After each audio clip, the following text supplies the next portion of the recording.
New York native Jon Kostas does not remember who he was just a few years ago. That's because his life was turned upside down, saved by a study using a blue pill, otherwise known as magic mushroom. So I would drink a lot. I would have maybe a handle of alcohol in a sitting, no problem. And it was a vicious cycle because then I would be more depressed or more anxious. And then an immediate release would be drinking more alcohol. I really had nothing to lose going into this trial except maybe my life.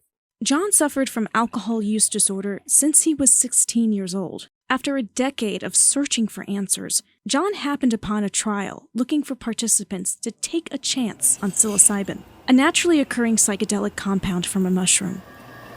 Dr. Bogenschutz is the director at the NYU Langone Center for Psychedelic Medicine. Why use these psilocybins, particularly in the alcohol use disorder?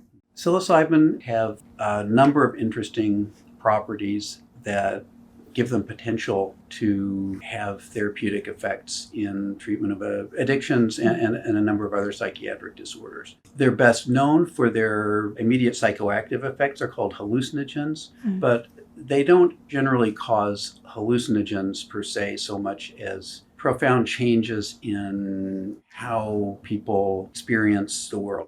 Jon was the first patient to finish the trial, which made headlines at the time of completion last year.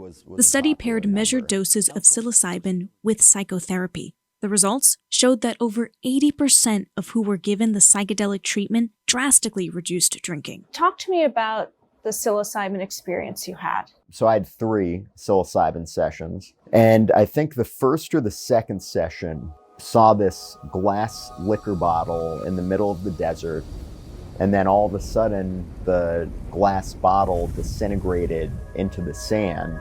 Another time I had a death experience, saw myself from a bird's eye view lying on the couch, and I saw the 2 doctors sitting there.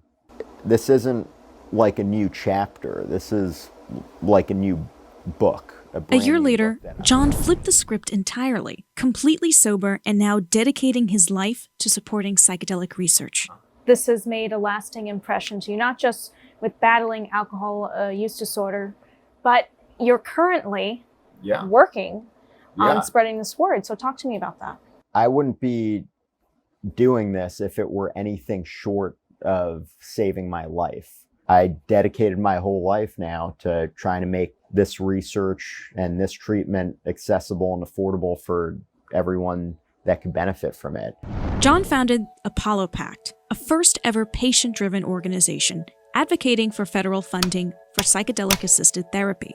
After listening to patients' stories, former Congresswoman Mimi Walters pioneered an historic first, starting a congressional caucus targeting psychedelic-assisted therapy. There's been a big stigma with psychedelics for so many decades that the government has not wanted to fund these type of trials, and all these trials are being funded, for the most part, privately. And I had served in Congress, and Jon said, do you think we could get a bipartisan caucus going to help educate the members of Congress to this treatment? In March, Representative Correa and General Jack Bergman relaunched the Bipartisan Caucus, hoping that this research could help treat PTSD in veterans. We had a presentation where we brought in many veterans that actually had gone through this process. All of them claimed tremendous success from going through this treatment. The sad statement to me was that despite apparent success of this treatment, they all had to go to Mexico to get treated. The next step as we advance the research and get the findings now is, again, the idea of assisted therapies. We now have to train and enable that therapist to understand the different reactions the different people might have and the different opportunities for that therapist's message to be heard by that, in our case, veteran. Besides alcoholism, this NYU team says psilocybin-assisted therapy could be harnessed in fighting other drug addictions. We're going to be launching a pilot study for psilocybin in treatment of opioid use disorder as well. For NBC New York, I'm Linda Gaudino.